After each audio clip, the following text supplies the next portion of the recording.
Simply put, the Assassin's Creed franchise works like a time machine, with each game allowing you to explore a different historical setting. The developers have often been praised for their authenticity, so when they announced an entry set in my home country, during my favourite time period, I wanted to see what they had to offer. Céad Míle Fáilte. My name is Rowan, I used to work as a tour director in Ireland, and today I'll be taking an in-depth look at how Irish culture is represented in Assassin's Creed Valhalla, Wrath of the Druids. This isn't going to be a review of the gameplay or the graphics or anything like that. This is purely a critique of how Ireland and Gaelic culture have been represented in the game. There's a lot to get through, so let's dive right in.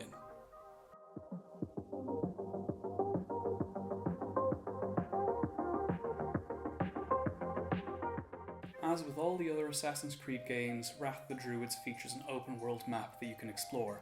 They've taken some extreme liberties with how Ireland is represented geographically. Today, Ireland is divided up into 4 provinces: Leinster in the east, Munster in the south, Connacht in the west, and Ulster in the north, 6 of the counties of Ulster being part of the British territory of Northern Ireland. The map itself seems more inspired by the modern provinces of Ireland than they are the actual borders and the political landscape of Ireland at the time. That being said, a lot of locations do take the names of real places in Ireland, towns like Clogher, Kells, Tuam and Ballysadare. But let's start with Dublin, the port where your character, a Viking from Norway, first arrives into Ireland. We're off to a pretty good start, as Dublin does contain one of the world's largest concentrations of Viking artefacts. You can even see some Viking ruins through the glass door of a supermarket on Ainger Street. The place where the Vikings first landed was marked by a large stone, as well as a 250-year-old pub that's now been cleared for redevelopment. The Hauger, or burial mounds, could be found in College Green, and the Thingmot, or meeting place, was where the Molly Malone statue is today. The game also includes a rather fancy version of Christ Church Cathedral. Since the game is set in 879, the cathedral itself wouldn't be built for another 150 years. Some historians believe there was once a Norse temple on this site, but it certainly wasn't a staved church like this one in Norway. Christ Church Cathedral is well worth visiting. You'll find mummified animals, the heart of Dublin's patron saint, and even the first choir to perform Handel's Messiah. Yeah, that song, although I wouldn't recommend jumping off the bell tower in real life. You can also visit Lambay, an island off the coast of Dublin, which really did feature a monastery at this time. The modern island is privately owned, and includes a colony of Australian wallabies. Leaving Dublin, we enter into Meath, which was its own independent kingdom during the Gaelic Age. The centre of power is of course the hill of Tara, the ceremonial capital of Ireland. In real life, Tara was a large complex of ringforts and banqueting halls, burial mounds and academies. The in-game version of Tara only includes the Fora, the mound on which the High Kings of Ireland, or Ard Rí, were inaugurated. The ceremony took place in front of the Lia Fáil, a sacred stone, one of our 4 legendary treasures. Supposedly they were brought to Ireland by our deities in flying ships, with each one coming from a different floating city. Much like how it is in the game, the Lia Fáil was said to resonate in the presence of the rightful king. Just outside of Tara is the ancient tomb of Newgrange, part of the Brúna necropolis. Built more than 5,000 years ago, Newgrange is older than both the pyramids of Egypt and Stonehenge in the United Kingdom. It's aligned with the winter solstice. Each year, the rising sun shoots a beam of light through the 19-metre-long passageway and lights up the burial chamber. With detailed carvings and astronomical diagrams, Brúna contains more megalithic art than anywhere else in Europe. Not too far away is the monastic city of Kells, which the game asks you to raid. Irish monasteries like Kells were the universities of their time, where ancient Greek and Latin manuscripts were carefully preserved. Of course, Kells is most famously associated with another national treasure: The Book of Kells. Now to get out of this ghastly grotto. The in-game representation of the Book of Kells is tiny. The real-life manuscript is a large illuminated gospel, and the details are truly breathtaking. The in-game version of Meath also includes the towns of Durrow, which didn't exist at the time, and also Athlone, represented here as a ring fort. Honestly, I can't help but feeling a little bit disappointed. Athlone is famous for featuring the oldest pub on planet Earth. Sean's Bar in Athlone features a wattle and daub interior that's been carbon dated all the way back to the 10th century AD. In fact, the town of Athluin, or Athlone, gets its name from the historical tavern that was in the city more than 1,000 years ago. Unless this trade post is meant to be Sean's Bar? Who am I kidding, they probably included Athlone because of a certain YouTuber. After crossing the River Shannon, Ireland's longest and the longest river of any European island, we enter into Connacht and are greeted with Ben Bulben, one of Ireland's most famous mountains. The real Ben Bulben is much larger, although that waterfall to the east is probably either inspired by Glencar or the Devil's Chimney. The game also brings you to a place called Cashellor, a fortress built over a pair of stone peaks. Although it looks pretty cool, I think the developers just made this one up. There is a ring fort named Cashellor near Loch Gill in County Sligo, but the in-game version mostly resembles Carrick-on-Ree in County Kerry. The game also includes a large black sea stack called Downpatrick Head. The funny thing is that sea stack is not actually called Downpatrick Head. Downpatrick Head is the name of the headland. The sea stack is called Dún Brichte. And what's even weirder is at the time that the game is set, that was not actually a sea stack. Believe it or not, it used to be a huge sea arch stretching all the way out into the Atlantic Ocean. The sea arch collapsed in 1393, hence the name Dún Brichte, the broken fortress. The game also brings you to a ring fort called Rathcrone, and oh my gosh, what is that Wicker Man doing here? Seriously, there's no evidence for any Wicker Man ever being used in Ireland. In ancient times, Rathcrone was known as Cruachan, one of the 6 ancient capitals of Ireland, along with Tara, Uisneach, Dunálne, Cashel, and Anwaka. Moving north into Ulster, we find the monastic citadel of Armagh, one of the most important in Ireland at the time. Today you can find Armagh Cathedral in its place. Nearby you can find Lough Neagh. With an area of nearly 400 square kilometres, it's the largest lake of any European island. Head further north and you'll find the Giant's Causeway. The legends say it was built by an Irish warrior named Fionn McCool as a bridge between Ireland and Scotland. The sign says it's basalt. Take your pick. You also have the real-world Abbey of Moe Villa, founded by St. Finian, as well as Dunseverick Castle, ancestral home of the Dalriada tribe. Which brings us to the last part of the map, to the most northerly county of Ireland. Donegal, a Norse settlement. A port on the western shore. Sure enough, Donegal town was originally a Viking outpost. The name comes from Dún na Gheal, meaning Fort of the Foreigners. You won't find any Viking settlements if you visit Donegal town today. What you can visit is the 1,500-year-old ring fort at Alioch. Known as the Grianan, it was the seat of power for this region of Ireland, and the in-game version is pretty close to the real thing. You also have Errigal, the highest peak in the Derryva mountain range, which I guess vaguely resembles its real-life counterpart.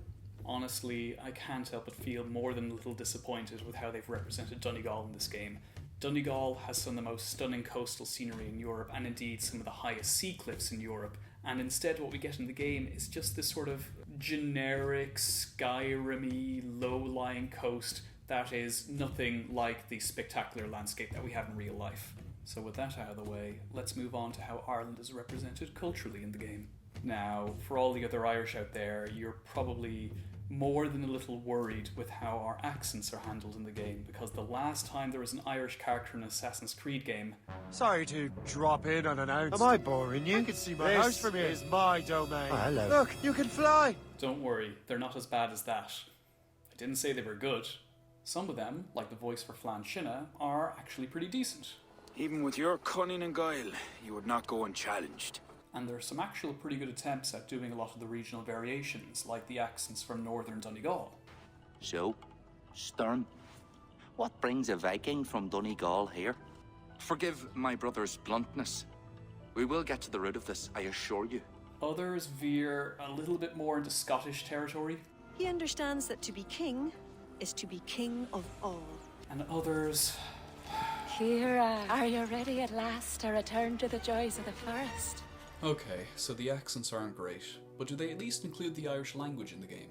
After all, Irish is our national language, and the Assassin's Creed franchise has traditionally included snippets of the local language in their games. You can hear bits of Italian in Venice and Turkish in Istanbul, so can you hear Irish in Ireland? Really? Sort of. Most of the phrases are interjections, and you do occasionally hear the odd slán. Slán, Eivor. Slán. That's how we say goodbye in Irish. Still, at least some attention to detail can be found in the architecture. Ireland's monasteries really did include those round towers. There's more than 120 of them in total, although I really wish they'd include some cluchons. These are the stone igloo-style huts that can be found all over Gaelic Ireland. Then there are the high crosses, a combination of the native Irish sun ring and the Christian crucifix. Best of all are the ring forts, known in the Irish language as Roth. They really did have integrated stairs and secret passageways. They're unique to Ireland's Gaelic culture, and nearly 50,000 of them can be found across Ireland today. Personally, I really like the Crannogs. A Crannog is an artificial island or a floating ring fort, and they were often accessed by small boats like this coracle. You can also find a lot of Stone Age structures in the game, like dolmens and portal tombs. This place resembles a lot of Irish court tombs, like the one found in Creevy Keel. And there are quite a lot of passage tombs in the game as well, like the ones found at Sliabh na Calliach. Most of all, I love these ancient stone figures, inspired by the ones found on Boa Island. They're more than 2,000 years old, and they're kind of like Irish versions of the Easter Island heads. Only a handful remain today, so I loved being able to explore a version of Ireland where many of them are still standing. The tribal clothing is fairly authentic, with brock cloaks and brooches and lania tunics, and I guess the weapons are quite similar to what we find from this time period. We also see some examples of Ogham, the Old Irish alphabet. It's the only vertical writing system in Europe, being written from bottom to top, and you can see examples of Ogham all across the island of Ireland today. Also, true to real life, a lot of Gaelic warriors did fight alongside the Irish wolfhound. These wolfhounds are some of the largest dog breeds on planet Earth and are considered to be one of our national animals. Of course, it wouldn't be an Assassin's Creed game without a few historical figures thrown in now, would it? You have your usual name drops and shout-outs. Murdoch MacOwen, he was a king from Iloch in the north of the island. But the game's main historical figure is Flann Sinna, the Ard Rí, or High King. One of the most famous Ard Rí is of course Brian Boru. He's the man who defeated the Vikings at the Battle of Clontarf in 1014 AD. Politically, they would have controlled the foreign policies and the relations between the various different tribal kingdoms at the time. That being said, the role of Ard Rí was mostly ceremonial, and since Ireland was divided up into different tribes, the Ard Rí's rule was not absolute. Generally, Flann Sinna is credited with weakening the Viking activity in Ireland, leading to their eventual defeat and expulsion in 902. He's also famous for building many monuments across Ireland, particularly the monastery of Clonmacnoise. And yes, the ancient kings of Ireland did not wear any crowns. Instead, they wore brooches, and Flann's brooch really does look like the Tara brooch in our National Museum. By the way, you know that mission in the game where you help Flann Sinna take the city of Armagh? That's an actual battle that happened in 882 AD. In the game, you are also introduced to Barid, the Norse king of Dublin, as well as his son, Siegfried, and these are actual characters from our history books, although in real life they were brothers and not father and son. The game takes place during an era known as the 40 Years' Rest, when Viking activity in Ireland was beginning to decline. In the game, Barid is the main character's quirky long-lost cousin. In real life, Barid took part in many raids on Gaelic settlements, kidnapping the native Irish and forcing them to slavery. During his reign, Barid turned Dublin into one of Europe's largest slave markets, and the native Irish were sold all across the Viking world. In fact, in 875, Irish slaves in Iceland actually launched a huge slave revolt, the largest Europe had seen since the time of Spartacus during the Roman Empire. They fled to a small group of islands, and these islands still bear their name to this very, very day. Given the timeline, it's very likely that Barid, your best buddy throughout this whole game, would have been the person who sold these people into slavery in the first place. What about Ciara, the love interest with a bad excuse for an Irish accent? Though I'm pagan, he made me court poet. Ciara's position appears to be inspired by that of the Ullumri. In Irish, the word Ullum means learned one, and we still use this word when we talk about our professors or teachers in the Irish language today. Yes, they were poets, but they were also historians, they were advisors, and more importantly, in Irish society, their status was equal to that of the Ard Rí himself. We know from historical texts that the current Ullumri would have been Wael Mura Othna. By the way, you know that song she sings during the coronation ceremony? That's a real song, composed by Moel Mura in 885. It's called Flann for Éireann, or Flann over Ireland. Traditionally, tribal leaders would have had their own royal harper, and to this day, the harp remains Ireland's national emblem. Ireland is the only country in the world to feature a musical instrument as the national symbol. You can even find it in our passports and our euro coins. But my favourite reference to a famous Gaelic Irish figure actually takes place in the main game of Assassin's Creed Valhalla, during the portion where you have to go to North America. He is further west, in fact, a land called Vinland, discovered centuries ago by an Irish sailor called Brendan. Not many people realise this, but the Irish were basically the Polynesians of the North Atlantic during the Gaelic Age. Seeking enlightenment, a lot of Irish monks and sailors left Ireland and went on to found settlements on the islands of Scotland, on the Faroe Islands, and even Iceland.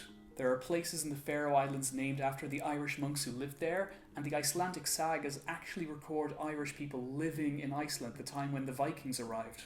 In fact, in the 1980s, archaeologists discovered what appeared to be a set of Irish ringforts outside of the Reykjavik city limits. Saint Brendan the Navigator was one of these monastic sailors. According to multiple sources, sometime between 512 AD and 530, St. Brendan left Ireland, used the islands of the North Atlantic as stepping stones, and set foot in North America. That is right. Passage to across the seas to St. Brendan's land. Ranvi called it Vinland. One and the same. It is a 3-week trip by longship. And before you start wondering if that's even possible, remember that in 1976, a man named Tim Severin actually built the same type of ship that St. Brendan would have used and recreated the void just to show that it could be done. So by all historical accounts, it was actually St. Brendan who was the first European to set foot in North America, more than 500 years before Leif Erikson, and nearly a millennium before that other guy. Okay, that's the history. What about the mythology and folklore? At one point in the game, you have to fight a puka, and a puka is indeed a creature from Irish folklore. It's a shapeshifter. There are multiple references to Cuchulainn, who's one of Ireland's national folk heroes. By completing a side quest in the game, you can acquire his spear, the Guy Bullock. It looks cool, but it's quite different from the way the Guy Bullock is in our folklore. My personal favourite is Balor, one of the Fimwira, or ocean giants from Irish mythology. And yes, in our stories, Balor really does shoot laser beams from his eye. As a joke, the developers have included a single snake for you to kill. This is in reference to the legend of St. Patrick, who supposedly banished the snakes from Ireland when he introduced Christianity. Although it's far more likely Ireland never had any snakes to begin with. Seriously, have you seen our weather? However, the game features a pretty lousy depiction of Ireland's Druids. Yes, they were shamans, providing a link between the human world and the spirit world, but they also function as judges and prophets and doctors and poets. None of this is featured in the game. Instead, we're simply told there's a renegade cult influencing the politics of Gaelic Ireland, and it's up to our heroic Viking to hunt them down. The real irony is how the in-game Druids closely resemble the heroes of the old Assassin's Creed games. A secret society trying to prevent a new world order. Literally, one of the main ideologies of Irish paganism is that the earth is not something that you can claim and control. It's important to note that when the Christians first arrived in Ireland, they adapted to the indigenous belief system. Ancient deities were turned into saints, and the old places of worship became holy shrines, many of which are still maintained today. The Fire Temple at Kildare Cathedral was originally dedicated to Bride, a pre-Christian goddess, and the sacred flames were only extinguished when the British invaded. But what really bothers me is the way they refer to the cult in dialogue. Ciara will be pleased the Danu have been quenched. The great mother goddess in Irish folklore is literally called the Danu. She's the great creator spirit, the giver of life to all living things. Even in shorthand, you wouldn't refer to the Spanish Inquisition as the Jesus, nor would you refer to the Taliban as the Allah, so you certainly wouldn't refer to a cult of Druids as the Danu. Furthermore, playing as an invading colonizer, actively trying to suppress the indigenous religion, it just doesn't really sit well with me. In hindsight, it would actually be a much better story if the Vikings were the villains. You can still have a set of targets, but instead you're going to be working in tandem with the local Druids, trying to disrupt the Viking slave trade. You start assassinating slave traders and freeing captive Irish, and it all builds to a confrontation with Barrett, the King of Dublin, and bear in mind that this is a historical figure who did die in mysterious circumstances, and the fact that in the game your character is related to this person makes the story much more heartbreaking. You start off by seeing the natives as savages, you think that the colonialism is entirely justified, and then you start to see the evils that your relatives are doing, and you have to reassess your own beliefs. And being forced to confront and reevaluate those parts of your identity, I think would make for a much more interesting and engaging story. But for me, the problem that stands out the most about Wrath of the Druids is the way it handles the Irish place names. In Ireland, and particularly in Gaelic society, we place a lot of emphasis on place name. We even have a word for this, Dinshanicus. And usually Ubisoft is actually quite good about using period-accurate names for the places they visit. For the sections of the game that take place in Britain, they actually do use names that would have been used at this time. For example, they say Geographic instead of York. But for Ireland, they make no effort whatsoever. All of the names they use are transliterations. They're the colonial names. It's the equivalent of being promised a game set in pre-colonial Australia, and Uluru has been renamed Ayers Rock. Dublin, for example, would have been called Othclia in Irish, or if you were going by the Norse name, it would have been called Diflin. And part of me was ready to brush it aside and just say, well, maybe that's just what they're doing. They're going to use the transliterized versions of all these names. But then in other places, they use these authentic Irish names as well. For example, one of the main tribes in Ireland in this game are the Eel Niall, and in modern Irish, we would call these people the O'Neills. So it's the sheer lack of consistency that really bothers me, which then leads me to the way the fictional place names are handled in this game. In Ireland and also many other indigenous cultures around the world, place names tell stories, and when you take away the native language, the meaning is lost. For example, let's look at Cashelaur, the ringfort I mentioned earlier. Without the native language, I've no idea whether that's Cashel an Ur, the Bright Fortress, or Cashel an Or, the Golden Fortress. Not to mention, some of them just sound way better in Irish as well. There's one place in the map called Anadu. It probably comes from the Irish An Tianach Dubh, which means the Black Marsh. Others are just, I don't know what they were thinking. You have one called Tulla Lacht. Now, it's a bit of a stretch. What I think they've done is they've tried to anglicise on Tullach Leacht. Tulla could come from the Irish word Tullach, meaning hill or mount. Lacht probably comes from the Irish word leacht, meaning memorial or grave. But you wouldn't combine the two nouns like that in Irish. The order of the word should actually be reversed, and sure enough, there is a place in Ulster called Lacht Thuli, the hill of the memorial. It's like they haven't even done the bare minimum of research into Irish place names. It's the equivalent of skimming an article on Wikipedia and calling it a day. In an interview with Joe.ie, the developers of the game admitted that they didn't actually visit Ireland when researching this game, and that their extent of research was a brief meeting with Sean Duffy, a professor in Trinity College. I think the really frustrating thing by this laziness is the amount of detail they put elsewhere. I'd be more forgiving if this was a small independent developer, but this is a $4.5 billion studio. If they really want to accurately represent local culture, the least they could do is hire some locals.